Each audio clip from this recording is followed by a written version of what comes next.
नमस्कार, hot stocks में आपका स्वागत है। मैं हूं राजीव। हफ्ते की बेहद शानदार शुरुआत, 333 अंक ऊपर सेंसेक्स, और अगर निफ्टी को देखें तो सैकड़ा लगाया है इसने 7700 के ऊपर। जिस रेजिस्टेंस लेवल्स की बात हम लोग पिछले हफ्ते लगातार करते रहे थे, उन रेजिस्टेंस को, उन बाधा स्तरों को सेंसेक्स ने और निफ्टी ने बड़े आराम से हफ्ते की शुरुआत में ही पार किया है। और इसमें एक बार फिर मददगार बने हैं विदेशी संस्थागत निवेशक FII, जिन्होंने एक बार फिर जोरदार खरीदारी की है। लगभग 1400 करोड़ रुपए के आसपास की शुद्ध खरीदारी FII की तरफ से है। पिछले शुक्रवार को भी उनकी जोरदार खरीदारी रही थी और वो भी शुक्रवार की तेजी में एक महत्वपूर्ण फैक्टर था, महत्वपूर्ण पहलू था। आज एक बार फिर से घरेलू संस्थाओं ने ज़रूर बिकवाली की है, 600 करोड़ रुपए से कुछ ज़्यादा की उनकी बिकवाली रही है, लेकिन जिस तरह से FII की खरीदारी लगातार जारी है, उसने बाजार को लगातार नई ऊंचाइयों की ओर भेजा है। पिछले हफ्ते मैं यही जिक्र कर रहा था कि रेजिस्टेंस लेवल्स, बाधा के स्तर सामने हैं, लेकिन अगर FII खरीदारी इसी तरह से जारी रही तो ये बाधा के स्तर पार भी होने की काफ़ी उम्मीद रहेगी, और वैसा ही हमें सोमवार के कारोबार में नज़र आया है। तो अब सेंसेक्स 25,000 के ऊपर आ गया है, निफ्टी 7650 के लेवल्स को पार करके सीधे 7700 के ऊपर बंद हुआ है। तो यहाँ से अब और किन स्तरों की उम्मीद करनी चाहिए? हमारे साथ इस चर्चा में आज रहेंगे विवेक गुप्ता, जो कि न सिर्फ बाजार की दिशा के बारे में बात करेंगे, बल्कि चुनिंदा शेयरों के बारे में आपके मन में जो सवाल हैं उन सवालों को भी हल करेंगे, और साथ ही साक्षी होंगी चुनिंदा मौके बताने के लिए कि अगले दिन बाजार में कहाँ मुनाफा कमाया जा सकता है। तो इस समय विवेक, स्वागत है कार्यक्रम में आपका। ऐसा लग रहा है कि बाजार होली के मूड में पहले से ही आ गया है। Good evening Rajiv. Yes, market काफ़ी अच्छा लग रहा है। 7600 निफ्टी में एक इम्पॉर्टेंट रेजिस्टेंस था, उसके ऊपर काफ़ी अच्छी तेज़ी देखने को मिली है।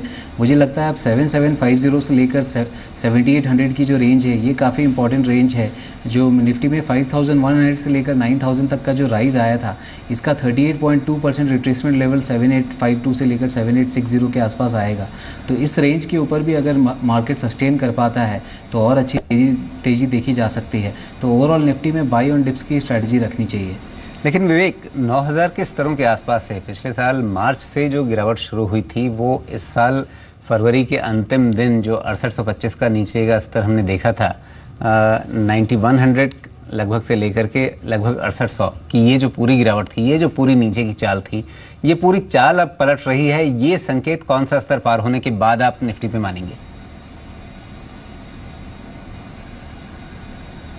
7800 का लेवल अगर निफ्टी अच्छे से क्रॉस कर पाता है तो ये पूरी चाल का संकेत ये दे देगा कि ऊपर में निफ्टी, मुझे लगता है उसके बाद 8400 से लेकर 8500 तक ओपन हो जाएगा। 7800 के ऊपर अच्छे से ट्रेड कर पाता है तो 8400 से लेकर 8500 के लेवल्स ओपन हो जाएंगे। ये बहुत पॉजिटिव संकेत रहेगा मार्केट के लिए। जी, तो जो बड़े महत्वपूर्ण स्तर होते हैं वहाँ पे थोड़ा सा बाजार को कभी कभी अटकना भी पड़ता है, इस बात का भी ध्यान रखना चाहिए। बहरहाल अब शुरू करते हैं दर्शकों के सवालों का सिलसिला, और पहला सवाल हमारे पास इसमें है पुणे से अशोक कुमार का। SMS के जरिए उन्होंने सवाल भेजा है टाटा स्टील के बारे में, और जानना चाहते हैं कि 303 के भाव पे उन्होंने 1000 शेयर खरीद रखे हैं, आगे इसमें क्या करना चाहिए? जो उनका भाव है लगभग बिल्कुल वहीं पर ये शेयर इस समय चल रहा है, तो ज़्यादा नफ़ा नुकसान में ये नहीं है। 303 का खरीद भाव और 303 के आसपास ही ये शेयर इस समय है। टाटा स्टील एक अच्छा खासा कंसोलिडेशन, उसके बाद ब्रेकआउट, और वो ब्रेकआउट जो है, वो जो चाल बनी थी ऊपर की ओर, वो चाल अभी लगातार, ख़ासतौर पे फरवरी में बाज़ार तो बजट के बाद संभला, लेकिन ये थोड़ा पहले ही संभलना शुरू हो चुका था। ब्रेकआउट इसमें भी ज़रूर बजट वाले दिन के बाद से ही आया है। तो इसमें आगे के लिए आप क्या उम्मीदें कर रहे हैं? जो इनका अभी 303 का खरीद का स्तर है, इन्हें होल्ड करें तो ऊपर की ओर लक्ष्य क्या ध्यान में रखना चाहिए, और स्टॉप लॉस कहाँ लगा के रखना चाहिए?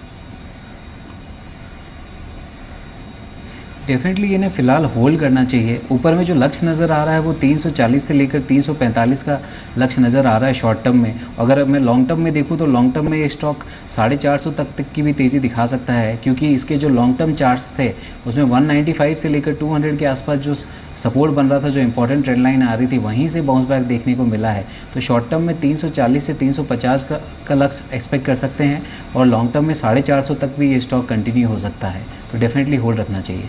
जी।